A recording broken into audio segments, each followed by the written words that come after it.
I own this. I love these games. I've never even put this one in a console yet. So I know out there are some people that have problems with their backlog with movies. Movies are a lot different than video games. You can pop in a movie, watch it for 2 hours, watch the special features, and then you're done with it. But if you're sitting there and you're trying to beat a game, especially like Star Fox Assault right here, or Wave Race Blue Storm, you're not going to be able to beat these in the same time as it takes for a movie. So getting through your video game backlog, that's a lot different than getting through a movie backlog. Those tips that I've had in previous movie backlog videos, some of them do apply, a lot of them don't, however. I can see a lot of people out there, they're looking at me and they're going, Hunter, your house burned down. You lost most of your video game collection. How do you still have this many video games? For those that don't know, I lost almost my entire video game collection and my entire movie collection in a fire, and yet I still have so many games that I haven't played. They didn't come back from the dead, from the fiery ashes like a phoenix. It's just that I ended up buying a bunch of them to replace the games, and then, well, games are coming out all the time. You can't play all of them. You know, I don't have that many games here. Some people out there, they have hundreds and hundreds of games. I have like 60 games in my collection currently, and that's not counting Steam. Even this is going to take forever to get through. And there's new games coming out all the time. There's a new Star Fox game coming out for the Switch 2. There's a new Call of Duty game coming out in November. How do I have all this time between watching movies, hanging out with my cat, and doing stuff from my life? Well, maybe I just won't have a life. Okay, so before we get to all the solutions here to your video game backlog, I was figuring we could do some math.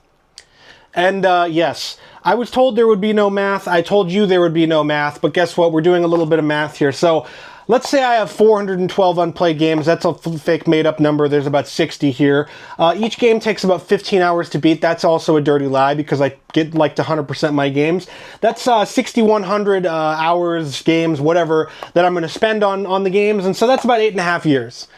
Judging by my calculations here. And that's only for the games that I have here. All the other games that I'm going to buy at different conventions and stuff like that, that's going to make that number go up. And so this math is completely fake and made up. And then when you're looking at these things and when you're looking at your video game backlog, there's the problem of not just the games that when you go, I kind of want to play a game and I don't really want to play a game anymore. Let's play one of the old games that I have hidden here, loaded up on my console. But there's new games coming out. There's new games that you're buying. There's used games that you're buying. So that wall of shame goes from math of shame to the wall of shame, and the wall of shame turns into a backlog. So you're asking yourself, Hunter, how do I get through my backlog? How do I even pick a game to play? Because, well, it's a very personal thing to pick a new game, how to play it. Because, well, I have a bunch of emulation handhelds. I have an Odin 2. I have my Steam Deck that has emulators loaded onto it. And that leads to decision paralysis. And so even with a small number of games like this, there's still decision paralysis. So here are some things that can help you get through that backlog, because it's a lot easier this way, and you'll end up playing more games, and you'll be a lot happier with the collection that you own. So 1, make sure that your systems are plugged in. Make sure that they are at least hooked up to the TV. The power doesn't need to be plugged into them, but make it so that they're easy to get to. They're easy to just sit down, turn on, and play. Because the more stuff you go into it, the more that it becomes an issue. It's like streaming, and I know streaming, we all hate streaming. Game Pass for Xbox is wonderful, but that's what makes it easy. You go on Game Pass and you just download a game and then you start it. It's like streaming a movie. Do you want to go through the trouble of popping in the disc, turning it on, getting the remote, going to the right channel, doing all this crap? No. You just want to sit down and play the goddamn game. So, making it easier for yourself, making it so that you have the least amount of obstructions in the way, and I know it sounds stupid, really, but those small things add up in time, over time, on your mind, on your brain, because if you have a hard day at work and you come home and you just want to play a game, you don't want to go through a bunch of bullcrap to just play that game. Make sure the consoles are plugged in. So making sure that your consoles are plugged in to whatever you're playing on, or if it's a handheld, make sure it's charged. I don't know. But just making it so that there's less stumbling blocks in your way. And another thing here with your video game backlog. I know this one might sound like it's simple, it might sound obvious, but none of my games right now are sorted, they're not organized, they're just kind of sitting here in piles, or they're in a box, or they're hidden away in the living room. That is a stumbling block. If all of your games are sitting there and they're all kind of, you know, just jumbled about and you can't really get to them and you're like, oh man, I really wish I could play No Man's Sky, but I don't know where it is. That's a problem. If you know exactly where Super Smash Bros. Melee is, you're going to pop that thing in and you're going to play it. So that's another big thing. It's simple, I know. I understand. It's simple. A lot of these are really, really simple, but sometimes collectors forget the simple things. I've had to do the third thing here. The third thing, it's really difficult. And I know. I had to do it today. I was at GameStop of all places and I saw a copy of Dragon Quest VI on the price for it. It's about $85 on price charting. It was $60 at GameStop. For an old DS game, I know that's expensive. It's wild. But still, I've been wanting to play this game forever, but I have a bunch of other games here that I need to get through. I have some DS games here that I need to get through. And so I sat there and I thought to myself and I went, oh, man, Hunter, buying this would be a good deal, but sometimes you have to pass up those deals to get through the other stuff in your backlog. I don't have that many games in my collection. If I had my old collection, I probably would have snapped it up because, well, throwing one more game onto the pile of 500 is less than throwing one more game onto the pile of 60. The next tip that I have here, and I know this one for collectors out there, for video game collectors, it's blasphemous, but my thing with video games is the same thing that I have with movies. Why are you keeping it sealed, and why are you buying it? Well, if I'm buying a copy of Castlevania Advanced Collection on the Switch here, and I'm keeping it sealed because in 10 years it might be worth $4 more, that's not really worth it because it's just sitting here and I'm not playing it. But if I open it up like this, and I go, I can open this game up and I can play it and throw the plastic on the ground, and then I can grab the cartridge and I can pop it in my Switch 2 or my Switch and play the game. That's a stumbling block. That's something you got to get out of the way. If you care about the price of your games and you want to keep them sealed, or you want to be one of those collectors that buys 2 copies of a game, keeps one sealed, whatever. Do whatever you want. It's your collection. I'm not here to tell you how to do it. But I am here to tell you, opening up your games will make you play them more. The other thing here that helps you get through your backlog, it's a lot easier with video games. Video games, there is price charting. You can make a price charting account. They have an app on your phone. You can use it on your web browser. You can use it on your computer. You can keep track of your collection. And with movies, it's a little bit different. There's a bunch of different apps. Some of them are crappy. Some of them are not price charting. No matter what you think about how price charting is for video game prices, for the actual app that catalogs your collection and makes you know what you have, how many you have, whatever, it's perfect. If you catalog things like that, you will get through that backlog because it just happens. You'll see like, oh, I've got this copy of Star Wars Jedi Survivor that's sealed that I bought for $15 last year that I still haven't played. And it's on my price charting app. Now every time, 1, that I see Jedi Survivor, I'm not going to buy an extra copy because I did. And 2, I'm going to know I still have to play this. I still have to go through this game. I've heard this game is great, so what's stopping me? I don't know, being lazy and it being sealed. That's the other thing, and I like to call this the vibe check. If you have a game in your collection and you haven't touched it in over 2 years, it might be time to just get rid of it, just to sell it. Because that's the thing. I do this with my movies all the time. I use an example, and this is my punching bag. It's the 355. I watched this movie on streaming. I haven't watched this movie ever since I got a physical copy of it. It's still sealed.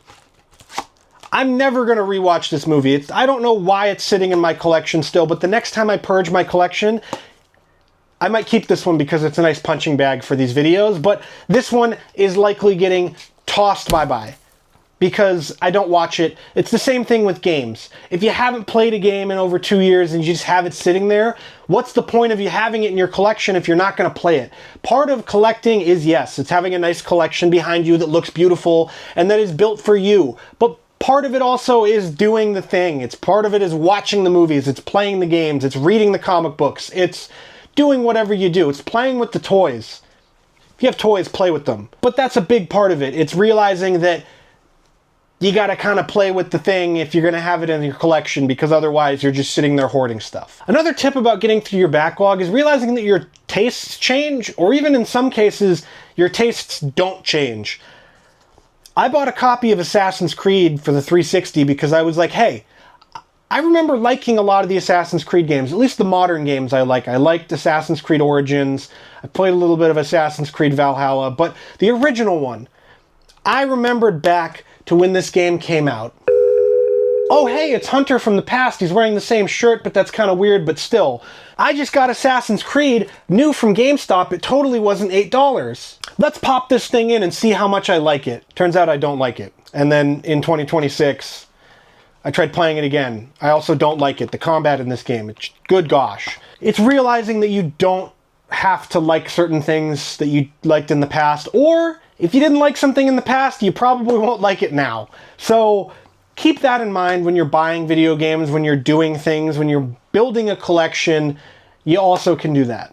Here's the final thing. This is the nuclear option for how to get you through that video game backlog.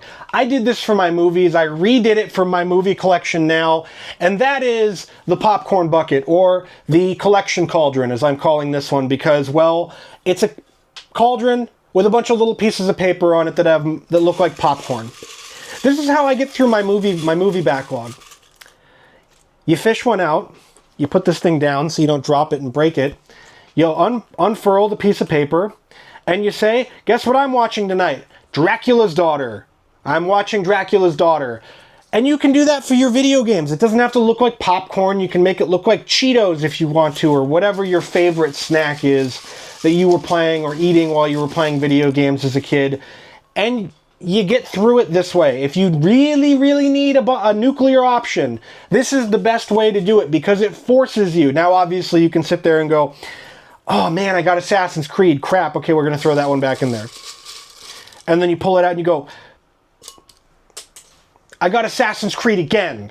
Third time's a charm, right?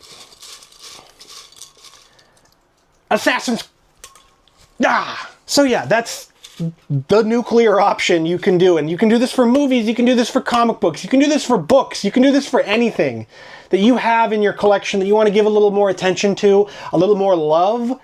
You can do it with this method. It's foolproof.